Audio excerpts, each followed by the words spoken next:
Welcome to our sixth event in the Asia Pacific War lecture series this semester, commemorating the 60th anniversary of the end of World War II in Asia. My name is Franziska Serafin, and I've organized this lecture series, and I'm very thrilled to introduce Dr. Ethan Mark, not Marx, but Mark. It's incorrectly spelled on the flyer, to BC.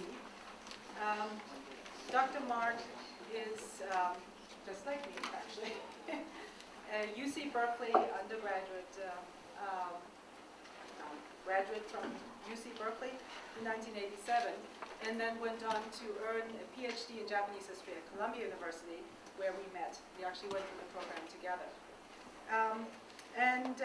Dr. Mark has done a number of things and has spent quite a bit of time in Japan, as well as in Indonesia, as well as in Europe. The first time he went to Japan was actually on a study abroad program, his junior year from Berkeley. And he went to the International Christian University in Tokyo. So that was his first exposure to Japan, really. And then he went on after graduating to work in New York as a journalist for, a Japanese language journalist for a Japanese newspaper in New York.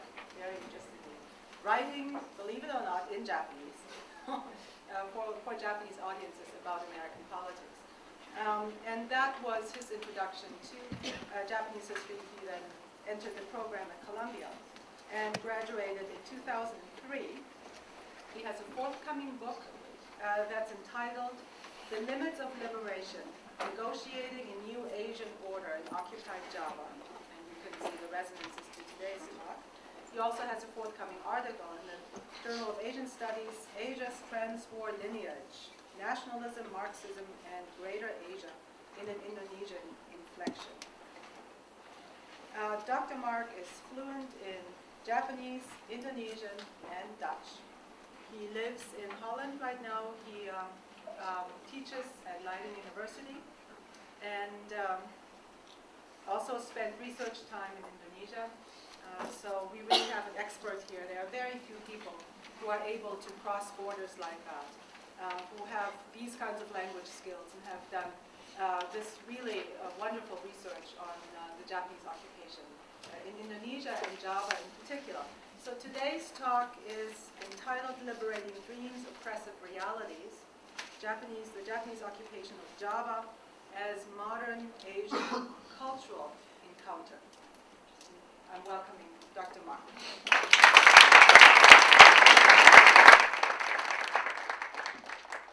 you very much.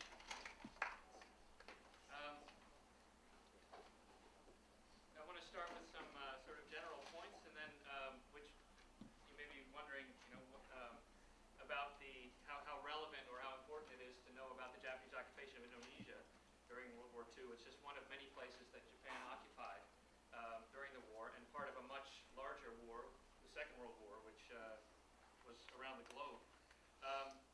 And there are some things about the occupation that were very distinctive, and other things that I think are very illuminating for our understanding, in fact, of the war, and indeed of this period of 20th century history, in fact. One thing that's sort of very common, certainly in the first decades after World War II, around the world again, is that, wars in general, actually, the Second World War in particular, colonial encounters as well, have been really critical in making the modern world what it is.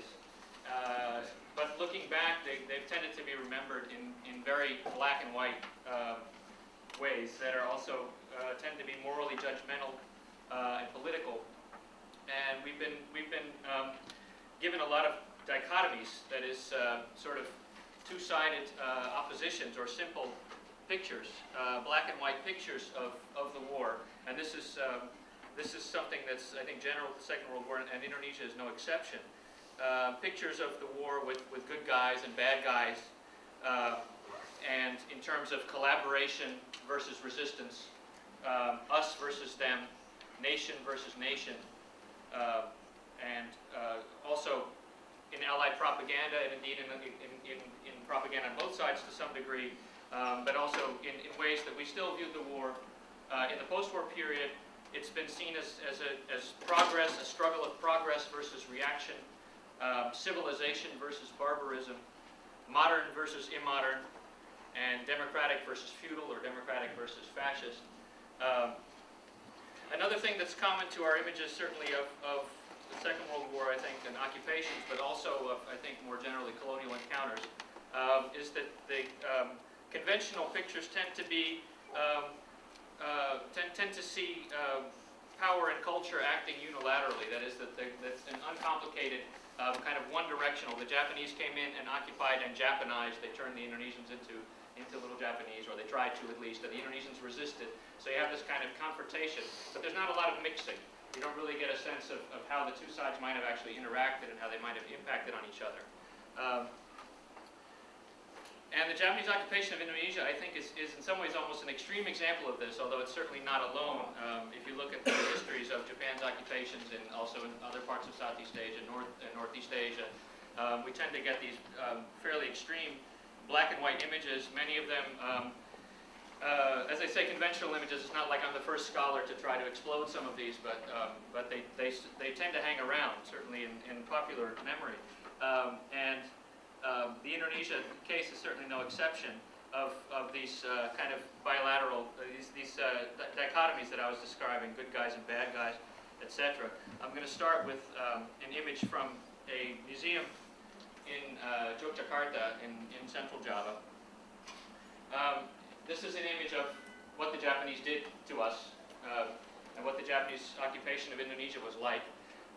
It's an image of the Romusha. I don't know how many of you have heard of that. It's forced laborers who were made to work for the Japanese. And we see, well, this is the interaction that is perhaps the most commonly remembered and commonly commemorated in popular memory in Indonesia, and certainly in official memory. That means in terms of in museums and in government and official university historiography and things like this, at least until recently.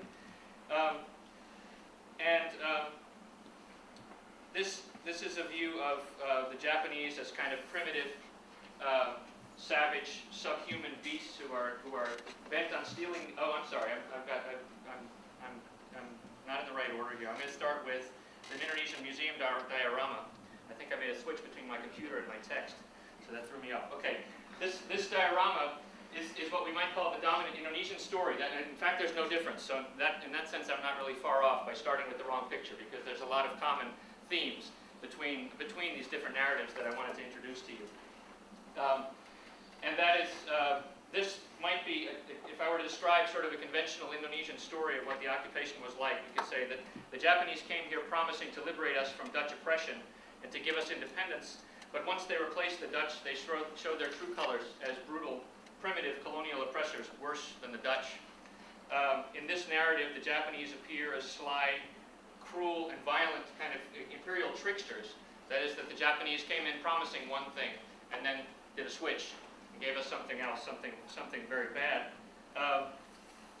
And this experience of the Romusha, which was actually more of an experience that happened certainly to a lot of the Indonesian working class, it wasn't necessarily something that happened to all Indonesians, but it is taken to represent the experience of the entire Indonesian nation as a whole. And in this narrative, there are, let's say, from the Indonesian perspective, there are two bad guys in a sense and one good guy. That is, the Indonesians have to deal not only with the Japanese but with the Dutch oppressors. They're both imperialists. They're both oppressing and exploiting Indonesia for their own benefit. In this view, World War II is kind of seen as a showdown between imperial powers fighting over Indonesia, neither of them having any of Indonesia's interests at heart, and in fact using Indonesia for their own ends. And in the end, the Japanese come off worse in the sense that they are conventionally seen as sort of more primitive, more barbaric, and more racist, etc. From the Indonesian perspective, for Asians caught in the middle, the period is perceived or explained as one that was, first of all, shared national suffering, resistance where possible. Again, this is what I was mentioning, that it's seen in terms of oppression and resistance. And secondly, getting ready for the independence struggle that is to come later. And this view acknowledges that some Indonesian leaders cooperated with Japanese, but that this is seen, at least in retrospect, as having been purely strategic. That is a strategy, basically, one, to try to limit the suffering of the Indonesian people as a whole, and secondly, getting ready for independence.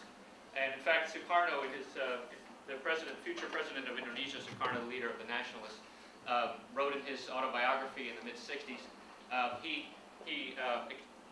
quoted conversations that he said that he had with fellow Indonesian nationalists right at the beginning of the occupation, right when the Japanese had marched in.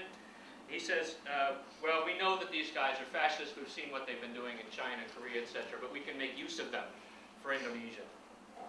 It's a very kind of comfortable story from the Indonesian perspective. From the perspective of Indonesian nation building, it's kind of a feel-good story. And then we'll go back to the one that I thought, or that I have here as first, and that I switched around on myself. This is a very vivid image from a wartime pamphlet that was issued by the Dutch government in 1942. And again, as I said, switching these pictures around in some ways didn't really cause me much trouble because, again, the Japanese here are seen as primitive, savage, subhuman beasts bent on stealing the Netherlands East Indies from their natural rulers, the Dutch, right? This image, one could say, on the one hand, reflects a particular moment in time of fear of Japanese power and the Japanese as an enemy in wartime. It's very graphic, racist imagery with the Japanese portrayed here, as you can see, as a spider. At the same time, it's part of a longer pattern. And there's a very interesting book by John Dower called War Without Mercy, which has looked at some of these mutual images in the case of the United States and Japan, which talks about how these images of the Japanese as somehow less than human, but nevertheless, or as animals, as monkeys, or as apes, or in this case as insects, that these had a longer history, and that they change over time. And this is, in Dower's book, there's a picture of a massive gorilla that appears in 1942 when the Japanese have come into Southeast Asia and have surprised the world with their victories over the Western powers.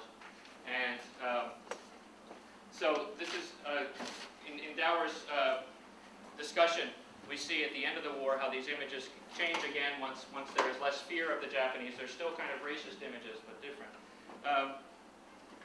Now, in this is a very simple storyline in a way. The one that I started with the Indonesians is a bit more complex. As I said, you had the two imperialist powers fighting over Indonesia, both of them bad.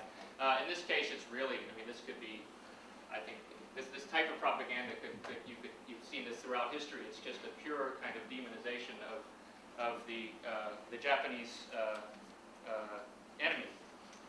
Okay. And one thing you'll notice in this picture is there aren't any Asians here. In fact, it's just depicted as a struggle of the Dutch versus the Japanese. In fact, most of the population of Indonesia was, of course, not Dutch or Japanese, but Indonesian. But they're largely missing from this kind of account from that time. Okay, I want to give you another image. And this is a recent film, commercial film that was released in Japan about 3 years ago, which claims to tell a true story of the Japanese occupation of Indonesia. And this story is completely different from the other ones. It was funded by Japanese veterans groups who feel that they have been sort of misrepresented about what their real mission was in Southeast Asia and indeed in Asia as a whole, they would like to say, during the war. And this is in this picture, the Japanese are the good guys, and they are going to, in this case, going to Indonesia to join with their Asian brothers in the fight against Western imperialism. And this is the specific subject of the film is one of Japanese paramilitary trainers who indeed did go to Indonesia. Indeed, in Indonesia, the Japanese did train Indonesians, did give them military training. Some of those Japanese did later fight in the War of Independence when the Indonesians, at the end of World War II, the Dutch returned and the Indonesians fought a War of Independence against their former colonial rulers. And there were some Japanese who participated, among them some of these trainers. And the implication is that these earlier accounts that we see here got it all wrong. It's just the reason that we don't know this story is because the Japanese had the ill fortune of losing World War II. So it was just victor's justice, and if the good side had won the war, then we'd know the true story, which is that the Japanese had gone to Asia to liberate Asians from the West and its oppression. But what do these three stories share? As I mentioned already, there's some of the obvious ones is the Japanese the first two of them share those two issues that I mentioned, the Japanese as brutal oppressors coming to steal Indonesia or to oppress Indonesia, exploit it. This third one obviously is turning that on its head. But what all three of these kinds of narratives share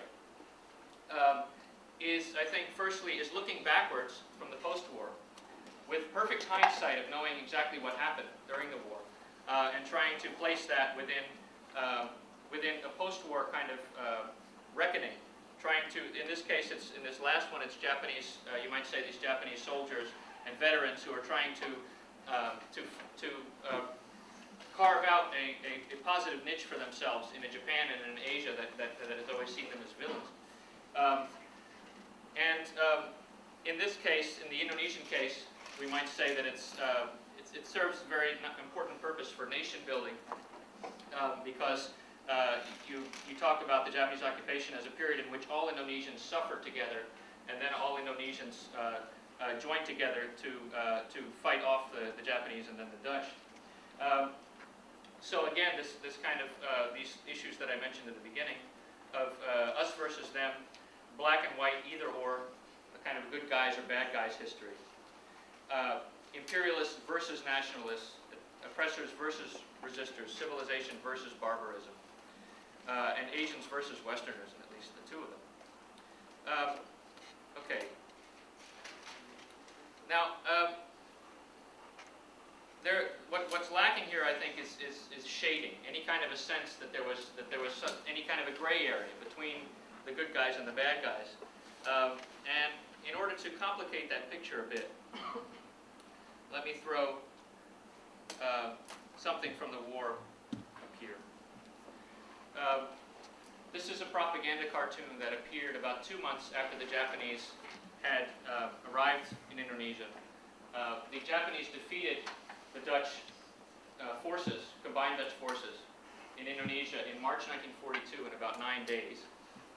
And this was a really startling event, and it had a lot of repercussions. Certainly in the way the Japanese reacted and in the way that the Indonesians reacted as well. But it was this kind of image that sort of started me off on my research. Because as soon as I started looking at images from the period in the newspapers, propaganda, and so on, I started coming across immediately a much more kind of complicated and ambiguous picture of what was going on here than we might have gathered from these earlier images. This certainly wasn't what I expected. Let me read you what it says. It's the title in Japanese is "The Power of Insecticide." And can you recognize these two figures in the picture? Roosevelt and Churchill.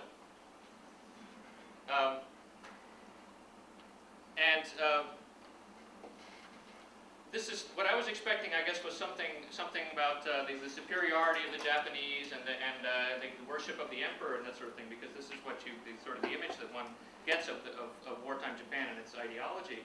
But what you see here is the Japanese coming in, and then in the smaller text it says, the Indonesians say, now that we no longer have our blood sucked by these sorts of insects, we can really sleep peacefully.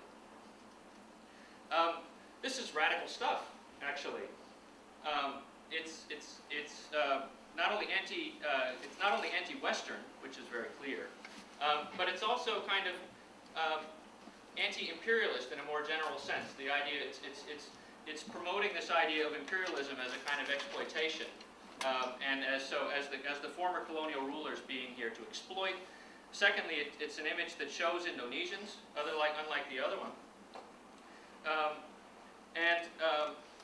Well, one might even call it, it's quite sophisticated, I think. It's also showing the Japanese, you could say, as quite modern with this, using this insecticide in this case, using modern technology to get rid of the enemy, the shared Western enemy.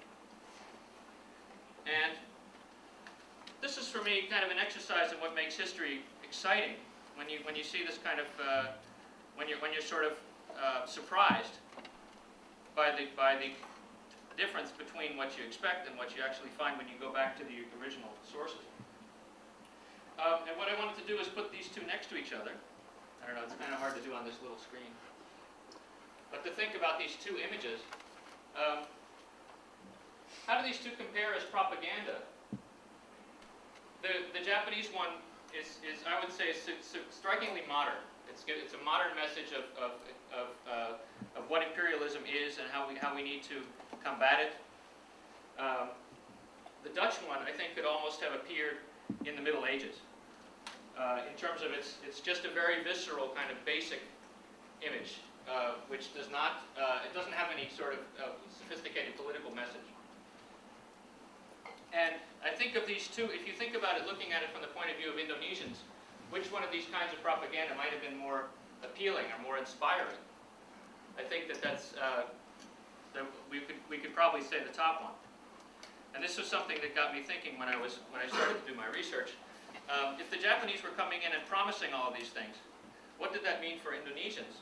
And wasn't there perhaps some space where the Japanese and Indonesians might actually find some kind of common ground? I want to show you another example of what this is a text from the Japanese head of propaganda, who came at the beginning of the occupation of Java. He writes, "Against the ruinous contradictions of modern European culture built upon the theft of lands of Asia's colored races as colonies and the exploitation of those races, this greater East Asian war is a war to save mankind from ruin and to build a new world order. Thus, through the liberation of Asia, this European modern culture built upon the exploitation of Asia is of necessity reformed and a new world order is built. As a paradise is built for Asians, true world peace will be achieved. And precisely through this struggle, the China incident can for the first time be resolved." So in fact, the Japanese were so excited about the possibilities in Indonesia that it seemed to them that the problems they've been having in this war, bogged down war in China already for 4 or 5 years at the time, might indeed somehow be solved through this new interaction with a new group of Asians. The development of the New World Order is riding on the greater East Asia. Okay, I want to show another. If we're talking about Indonesians and what kinds of ideas or opportunities that the coming of the Japanese might have posed for them. This is another Japanese cartoon. This one is more sort of kind of an awkward or a funny sort of women's liberation, it seems here. This woman is saying to a Dutch woman, she's giving her a bump. So I don't know how clear that is.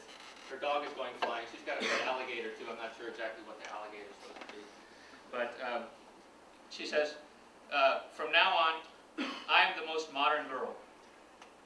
So don't make such a big face anymore." This is, again, what's interesting about both of these images that I've just shown you is that they were actually meant for a Japanese audience, which also led me to think that if this was what the Japanese were reading while they were in Indonesia, that one can probably assume that a lot of them also, to some degree, subscribed to this kind of idea of what they were about and why they were in Indonesia.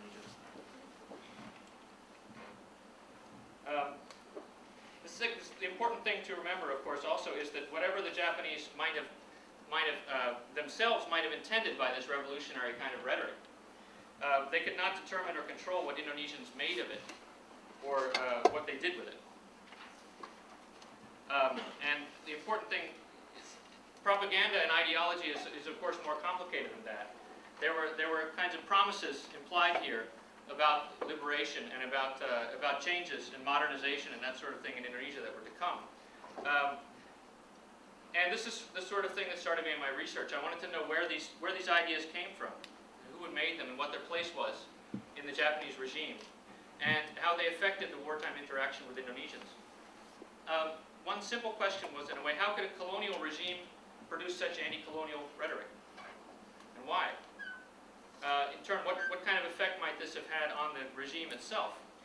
And if we imagine military colonial regimes not as unilateral, but as interactive in terms of being affected and in terms of a kind of exchange, cultural exchange, then the question becomes not simply how did Indonesians respond or how did they resist, but how could they maybe take an advantage of this rhetoric for their own purposes? And another question I had at the time was, why did all of this have a kind of a familiar ring to it? It sounded to me strikingly like some of the, I don't know, some of you have heard the discourse, what we call the discourse of Asian values, or the idea that there is an alternative Asian way of doing things, an alternative Asian way of being modern, which we've heard a lot more recently, certainly in Southeast Asia, places like Malaysia, Indonesia, but also in Northeast Asia. Well, how do we get after this story and try to figure out the answers to these questions? I think one way to understand where all of this was coming from, and why it showed up in this period, in this place, is to start by thinking about the way that people actually experienced this period, which was not, of course, the way that we see it now, as we're looking backwards, but to think about what all of this meant to Indonesians and Japanese when you're coming out of the 1930s. This is, in other words, the question of historical context. And that means trying to forget, or at least putting aside our 2020 vision that we have now about what happened afterwards, and our assumptions. And one very, very critical thing here is to remember that no one knew who would win World War II, in fact, at this time. And in fact, I would say almost at least to the end of the Japanese occupation, from what I can see, about 90% of Indonesians thought the Japanese were going to win the war. And they had very good rational reasons for that. The Japanese had come in and won, in the beginning of the war, in the Pacific War at least, the Japanese once had sweeping victories over the West, that it seemed logical to assume that things would continue in that way. So the reason I emphasize that is because no one really knew what the post-war order was going to look like. People try to make plans and to choose sides, we might say, in the moment. And so this would be one reason, certainly, I think you could say that Indonesians might be very interested in what the Japanese have to say, and thinking about the world in terms of an Asia, a post-war Asia that would be dominated by Japan. The second thing is to think about, this question of what was it like to experience this coming out of the 1930s, is, of course, the importance of bringing in the global historical context. And that means we have to remember that this was an era of crisis, in fact, of many dimensions in global history. And I'm referring by that to the Great Depression, the rise of fascism and communism.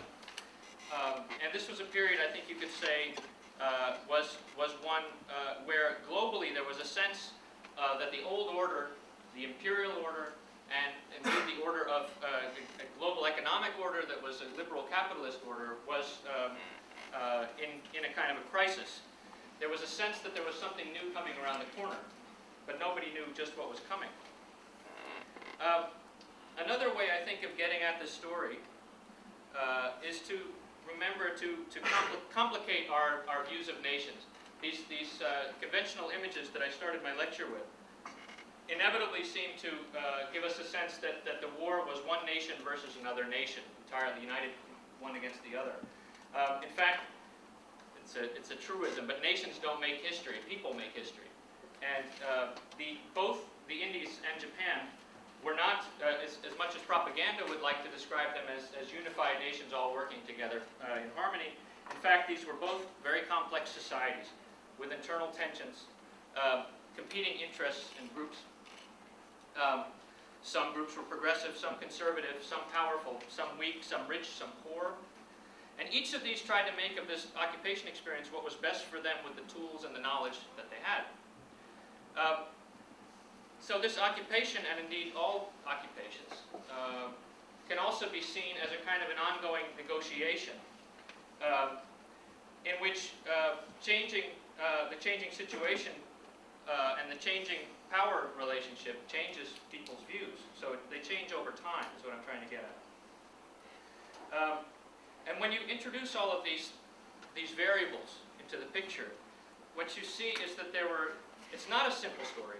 It's really a gray kind of, not black and white. It's a lot of gray, and it's one where you find between the Japanese and the Indonesian side, you find areas of in common, kind of shared interests and shared worldviews. But you also find areas of conflict. I mean, the Japanese were colonial occupiers. The Indonesians were occupied, and this creates a kind of a power barrier that is always there. So that no matter how much the Japanese, and even some Indonesians might have wanted to believe that the Japanese and Indonesians were really brothers, Asian brothers, striving together, there were also always this kind of contradiction of the fact that the Japanese were on top and the Indonesians were on the bottom. And in the end, I think, looking at the story this way, it tells us a different story in some ways about the post-war order that came afterwards as well.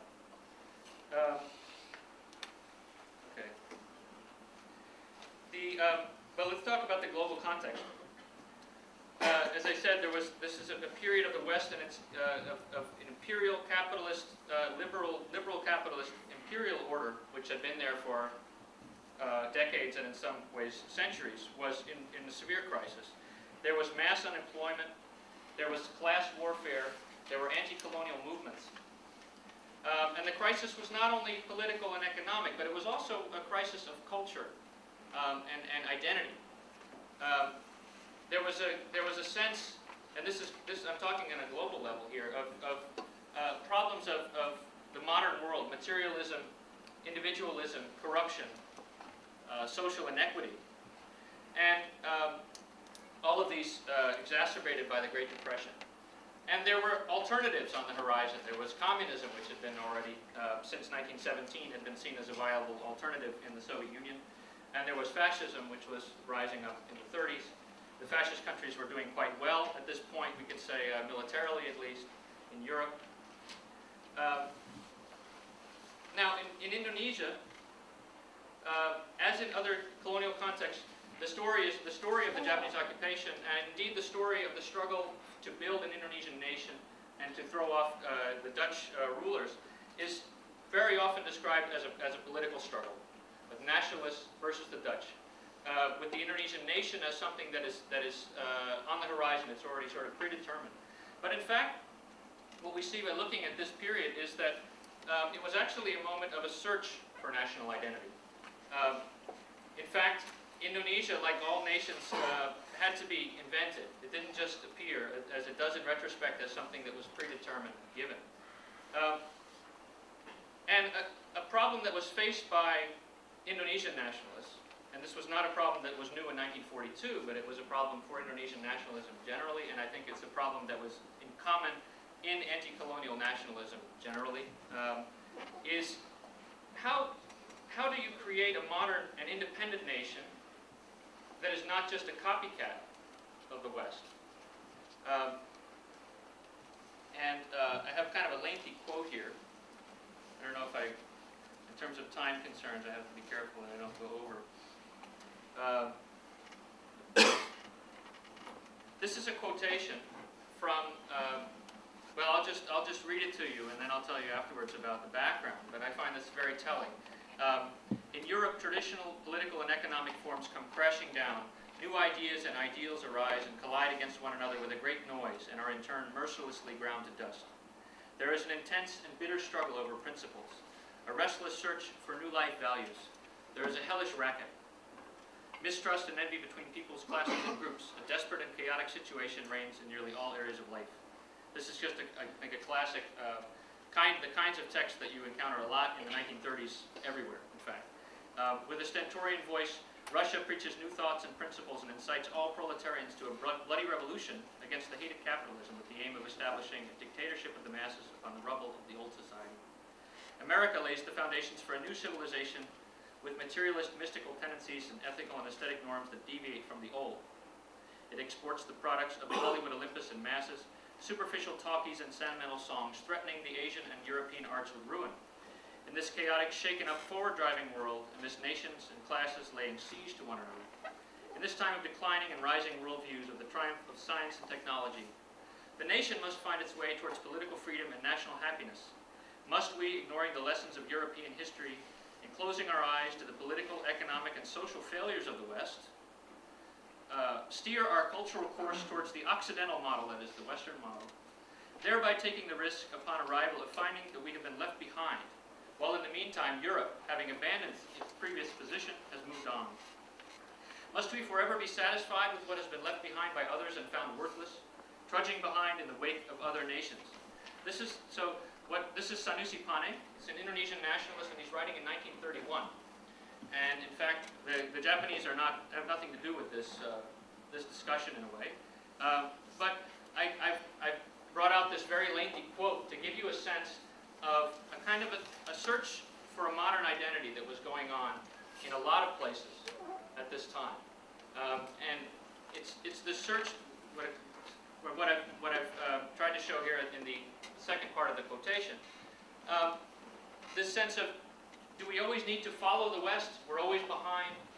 Or is there not some other way where we can get to achieve and build a modern nation that somehow avoids all of these problems that the West keeps encountering, and a way also of catching up, really catching up, because otherwise you're always playing catch up. And this is the reason that I'm focusing on this, is because I think that this quotation in many ways kind of describes a kind of an ideological space or a way of thinking that overlaps a lot with the same kinds of issues that were being the Japanese at the same point in time were trying to address or trying to tackle in Japan. In fact, I think it's a global phenomenon. But what is distinctive about it in this case is this sense that we're always playing catch up to the West. Look at the crisis in the Western order. Can't we do this another way? And this is, you could say, to this extent, this was an area in which the Japanese, or certain Japanese at least, and Indonesians could find common ground. Okay. And indeed, this is a very demonstrative image from John Dower's book, War Without Mercy. This is an image this is actually somewhat later, May 1942. It's a Japanese cartoon.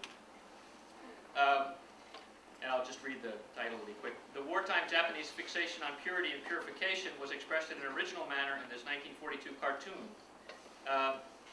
entitled Purging One's Head of Anglo-Americanism, with a further admonition: get rid of that dandruff encrusting your head. The scurf being combed out is identified as extravagance, selfishness, hedonism, liberalism, materialism, money worship, individualism, and Anglo-American ideas. Now, of course, the Japanese sort of search for a new modern identity in this period. It was a lot more complicated than one cartoon can portray, but I think it does give a bit of a sense of kind of a common area of concern. So in this period, Japanese society is coping to some extent with similar problems and trying to find a secure place in a Western-dominated order, but one in which the West seems to be weakening, and in which the old imperial order seems to be weakening, and it's a new kind of a new opportunity. Of course, the big difference with Indonesia and with colonial Asia, which Japan went to occupy, is that Japan was also an imperialist power, and it was also an industrialized and independent nation. But so in that sense, we have a big difference, of course, but there's also this overlap. Again, this question of how to be modern without being confronted by all the modern problems of Western modernity. And what the Japanese proposed, or many Japanese thinkers in this period proposed, was what they call the return to Asia. And by that I mean a cultural kind of purification, something that Dower mentions here. Sense that Japanese have lost their way because they've had too much of the West. They've imported too much.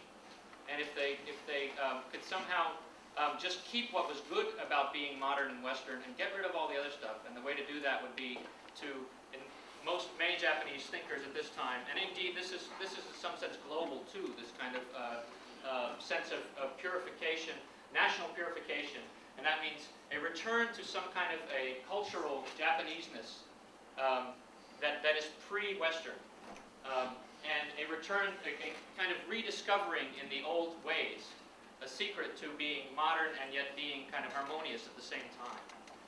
And this is something that, again, I would argue appealed not just to Japanese, but to other Asians, certainly at that time. Now, this idea of Asia was thus a simultaneous way to cure modern problems at home and in the empire. The idea was that they would also realize the same kind of rehabilitation of ancient Asian values in the other in the occupied areas as well.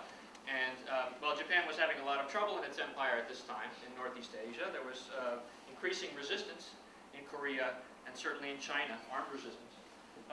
And it was hoped that this kind of thinking might, if it was successfully accompanied by genuinely brotherly Japanese change of attitude in Northeast Asia, that they could also bring other Asians on board.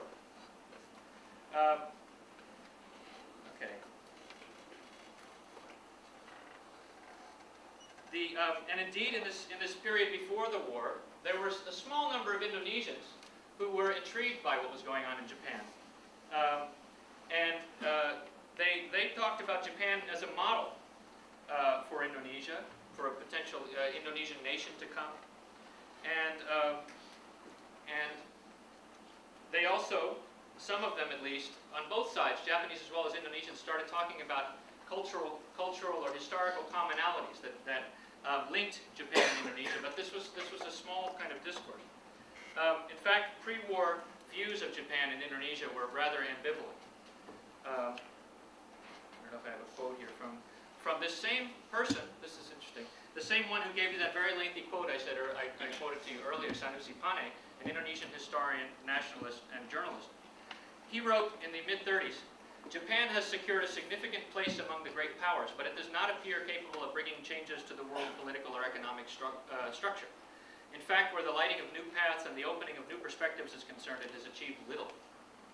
The task of leading a searching mankind, of laying new social foundations in the light of the eternal, falls to India.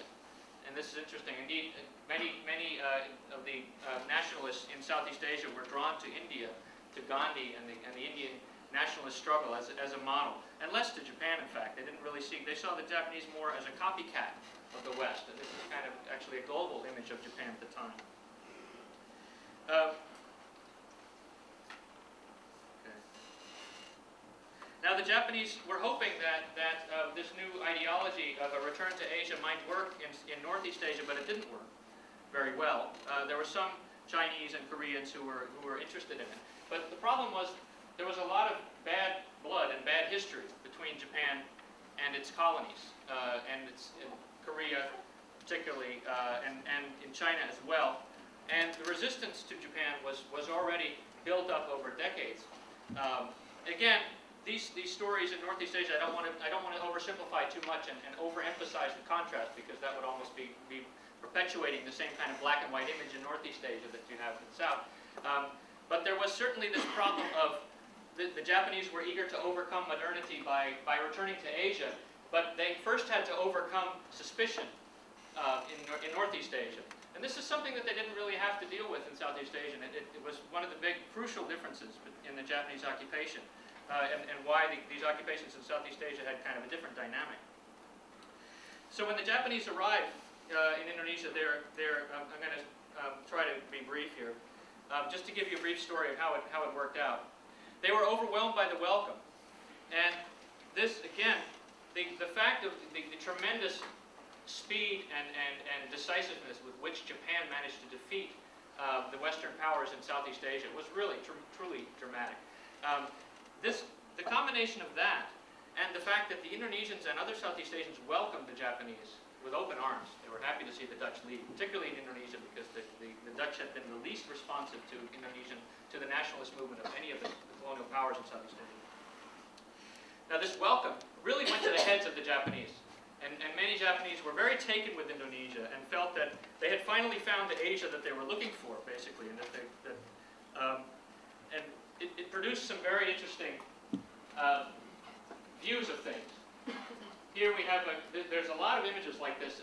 This is a Japanese cartoonist who was in Java, who was really eager and really believed that that what they had found in Indonesia, this welcome, and they saw the rice paddies there, and of course the language was very different. Many things about Indonesia were very different, but it's interesting how much they really believed and tried to show this kind of cultural commonality.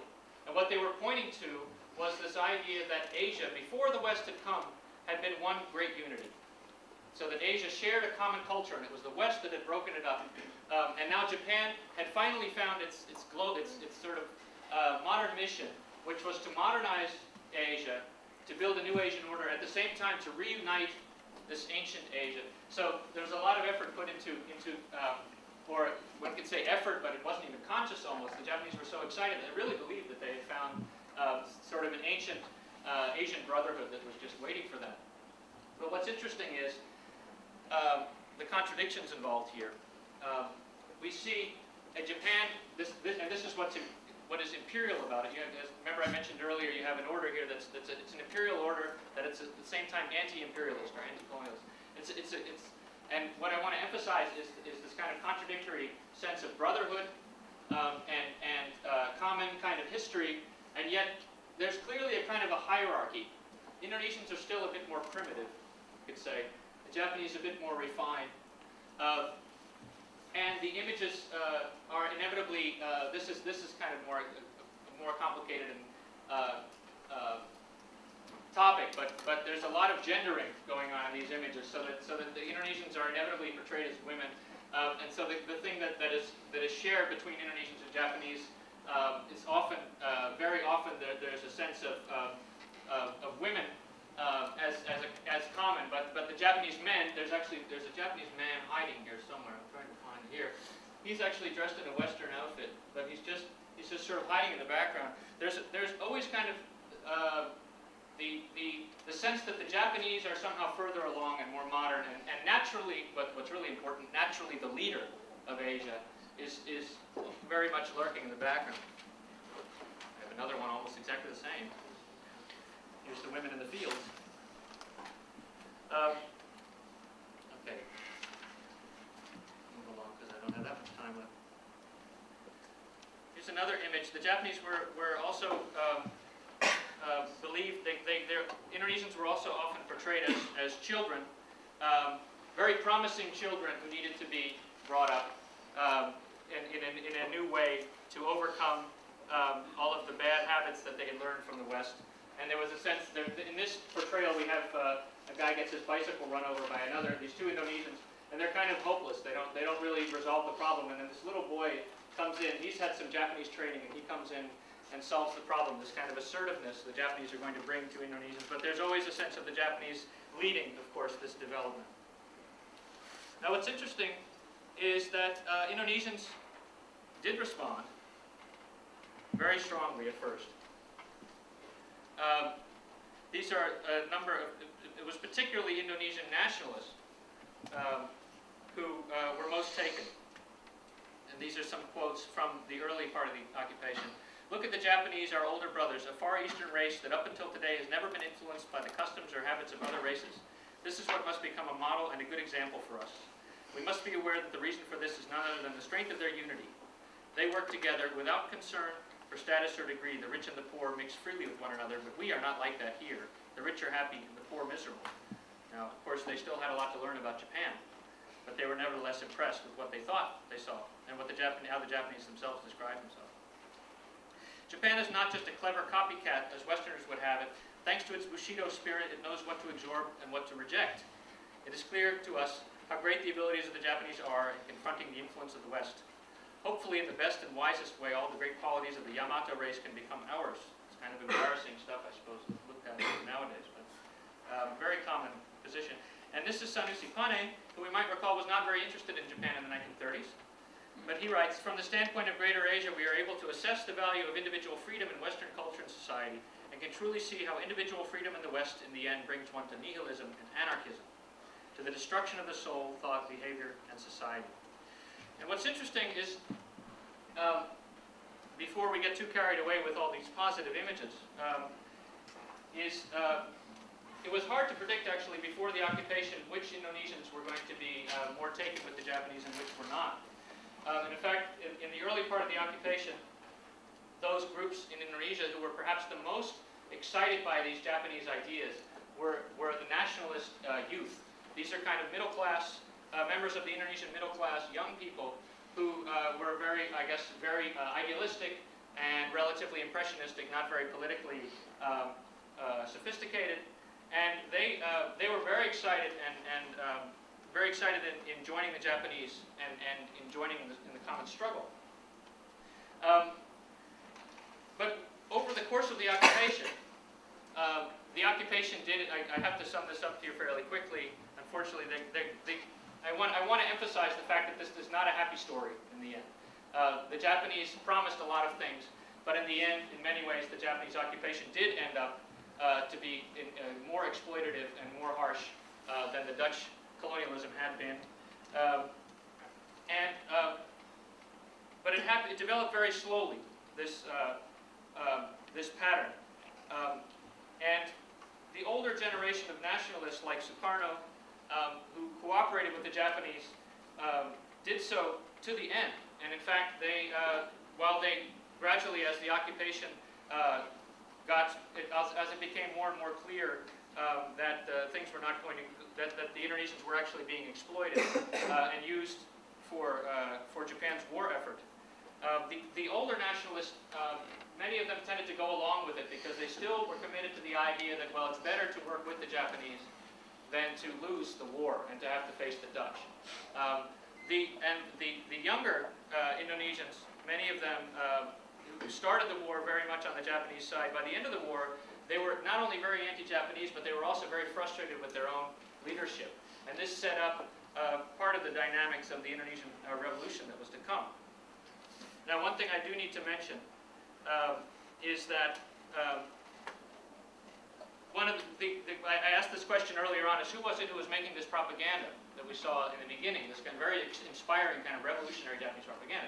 Well, in fact, this was made by, this is what I focus on in my book, is the Japanese propaganda department. It was actually a very interesting bunch of kind of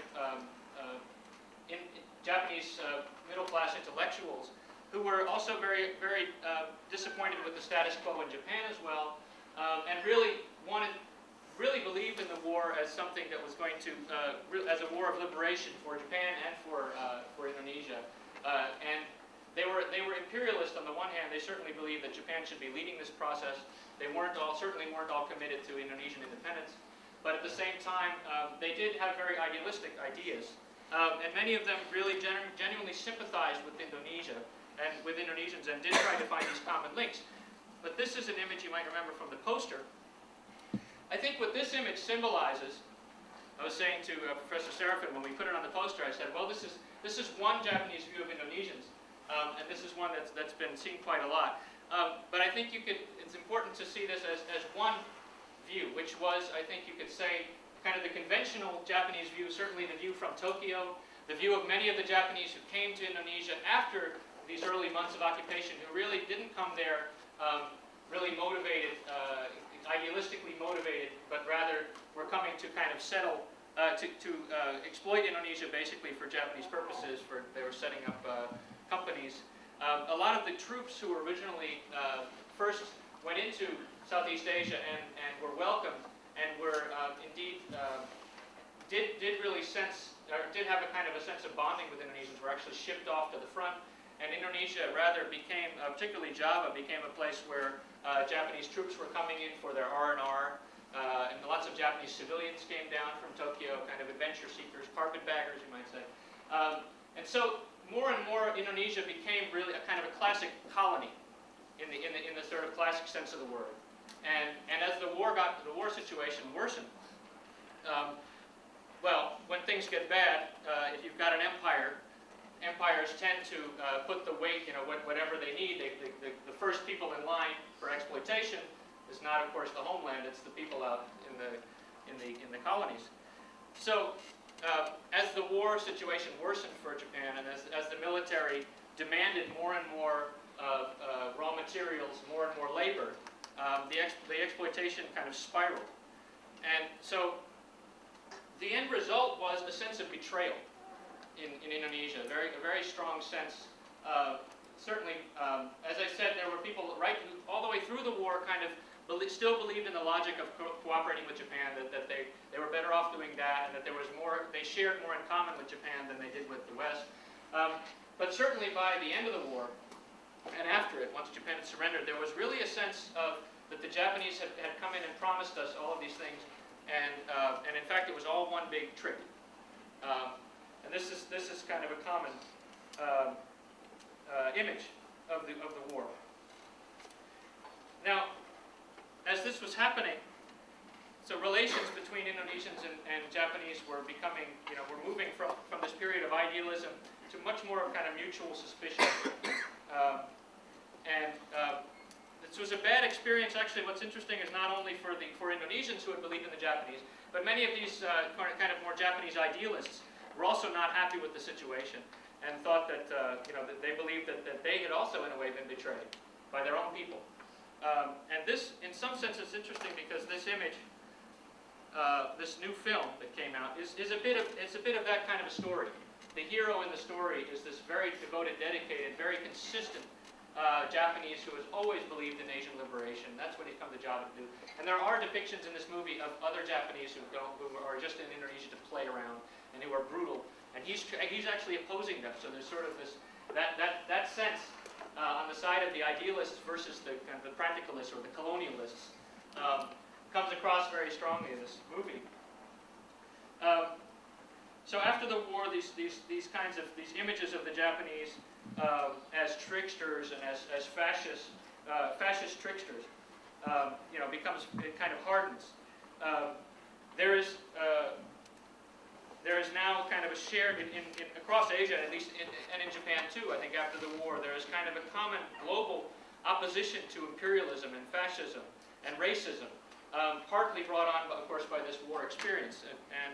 And yet, at the same time, what's interesting is that some of these ideas that I mentioned about an Asia that can somehow find in its Asian roots a way of avoiding or creating a new kind of modernity that is somehow avoids all of the problems of Western modernity, that is Western capitalism and so on. This kind of idea, which you could call kind of Asianism, I think is still very much with us. I wouldn't say that it's something that appeared only in the war, and that was one of the points I wanted to get across by showing you that early quote from Sanusi Pane, that this is more of kind of a common theme and a common idea that was circulating. But the war period certainly did a lot, and this war experience did a lot to emphasize it and to heighten it. Now, are there lessons for today here? I might argue that what we're seeing here in Japan's war effort in Southeast Asia, this idea of kind of an empire that's not really imperialistic, and the idea of a colonization that is at the same time a liberation, is in a way, one could almost argue that this war, it was in one sense the last great imperialist war, but one could say that this was also perhaps the first of the post-colonial wars of liberation. That is, a war in which it is no longer acceptable, not only for the people who are being occupied, but for the occupiers. It's no longer acceptable, the idea that we're going there to be imperialists. We have to go there for something higher. That there are some links to the wars that have come since, and I might even argue with the war that's going on right now, including these kinds of tensions between the idealists and the practicalists. For example, and the tension between the need to secure raw materials and the idea that we can't just be going for a war for oil. The Japanese said much the same thing in 1942. This can't be a war for oil. This is a war for more than that.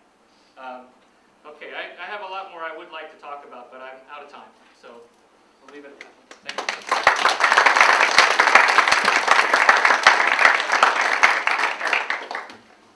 Well, thank you very much. That was very stimulating. And I think for us also, an interesting link to both the last talk we had by Professor Jacobs, who in many ways made a similar argument now on the American-Japanese front.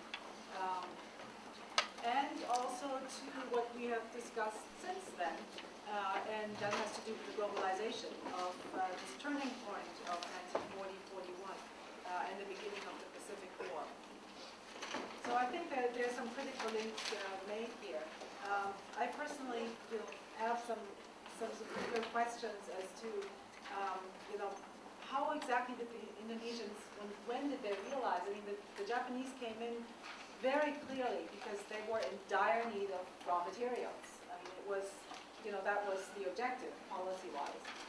So I'm still, I still have questions as to how this worked out, to whether this was sort of a temporal, chronological thing, whether it took them some time to figure out why they were really there, or whether it was more of a class issue. Certain parts of Indonesian society, realized different objectives and earlier or later than others. Yeah. So exactly how this, I think it's complicated to think of these two things coming together, and of also thinking of the Japanese as not one united bloc, but of some people actually being very idealistic, in fact probably as a very small minority. So how to bring these things together, I think, is still a question.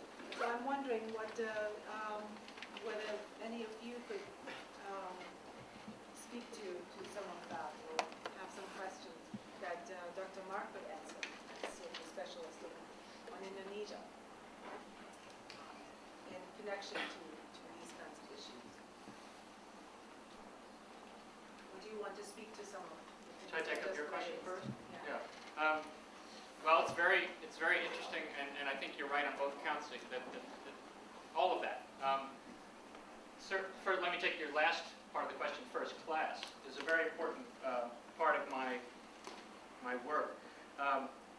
When we're thinking about nations not as one united thing that acts, but of course nations are complex, and it's not enough to just say they're complex. We have to think about the ways that they're structured, of course. And one of them, certainly very clearly in the colonial setting, you had sharp class differences. You had a small aristocratic elite that was closely linked with the Dutch educations very often. They were not happy really to see the Japanese come, for obvious reasons, this kind of older aristocratic elite that had been propped up by colonialism. And you had this huge working class, peasants, who were also very happy to see the Japanese arrive. Some of them had been buying cheap Japanese products for several years before the war. Japanese shops were opening up in Java with cheap goods, and some of them believed that the Japanese were going to come and bring kind of an economic liberation, as it were, to Indonesia. And they also they were hoping that the Japanese would change the economic order in their behalf. Under the Dutch system, the Dutch had occupied the highest parts of the economy, and in the middle of the economy, the middle economic levels were dominated by overseas Chinese.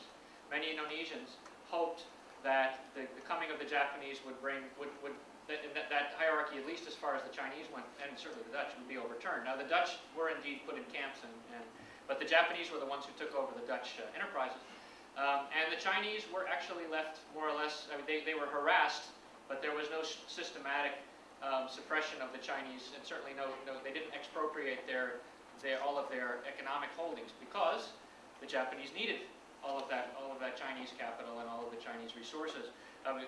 So that this was frustrating for the Indonesian working class, particularly, and Indonesians in general. It was, you could say, this point of the role of the overseas Chinese was this kind of funny kind of overlap again between Japanese and Chinese interests, but it was also Japanese and Indonesian interests, but it was also a place where they clashed. Because the Japanese in the end, particularly the Japanese command, really their aim, despite all of the propaganda of change and liberation and all of that, they actually, their policy was not to change things as little as possible, because the main thing, after all, was to, as you say, was to exploit resources. Again, it was very clear that the Japanese came to Indonesia for resources, for oil. On the other hand, it was logical. I I mean, plenty of Indonesians could also understand the logic. You're at war with the West. You need to have oil. The Indonesians have oil. So there was nothing in and of itself. The idea that the Japanese needed to come, one of the reasons that they came to Indonesia was to secure oil, was not in itself enough to open their eyes. And I think it's more complicated than that. And what I argue is that the working class between these kinds of first of all, this disappointment that there was no real fundamental change on the ground, and secondly, exploitation. The fact that the aristocracy, too, very much the old aristocratic rulers stayed in place by the same policy to a large extent, also was very disillusioning. And finally, of course, this exploitation as Romusha. Well, the working class, I would say, were probably the first to have their eyes open. But the nationalists, and for the middle class, which I was calling the nationalists a lot, but these were, by and large, I don't know if you call it the middle class, because it's such a small group. It's people with, let's say, Western educations, but not of the hereditary elite. It's kind of a sub-elite. This is where the nationalists came from. They were frustrated with the old order. They were also concerned, they weren't so radical that they wanted to lead a kind of a communist revolution either. And it was this group that in some ways shared the most in common with these kinds of Japanese ideas. And for them, it was very complicated, tracing all of this, how it went over the occupation. It was almost, in some ways, you could see it group by group or by certain situations, or by class, for example. But sometimes it was almost individual, from one person to another, how their view of the Japanese went throughout the occupation. Somebody like Ahmad Subarjo, who I didn't get to in this talk, I didn't mention him by name, but he was the one who was in the 30s, he was in Tokyo, very excited about all the possible commonalities between the Japanese and the Japanese as brothers. But one run-in with the Kempeitai in 1942 was enough to turn him around completely. On the other hand, somebody like Sanusi Pane, who I did quote at length in this talk, in the 30s wasn't really excited by the Japanese. He didn't think they had that much to offer. Throughout the war, he was one of the strongest proponents of this kind of Greater Asia and Asian Brotherhood, Japanese-led. Okay. I have one other pressing question. You guys have anything before I jump in? Anything that you prepared in advance? I don't want to overtake you, but I need to ask my question. And my question was, how does this occupation of Indonesia differ from that of Korea and Taiwan in some, broad ways? Obviously, this is another talk, but in some, what's the take-home message on this? Okay. This is the same thing all over, just in the next decade, or are there any big differences? Well, I think the biggest difference that I mentioned to you early on in the talk is the lack of a shared history. China, Korea, and Japan had been going through. Japan had had a colonial relationship or a semi-colonial relationship with these areas for decades, and they had had a lot of experience of Japanese rule. They had had a lot of experience of being exploited and being suppressed, being discriminated against. So that and Japanese ideology, imperial ruling ideology, changed over this period. But certainly in terms of receptivity to these Japanese ideas of now Japan's struggle against the West is a struggle to liberate Asia from Western imperialism and to build a new Asia. It was a lot harder to get that message over, and certainly to convince people in China that the Japanese were the ones who should be leading this struggle.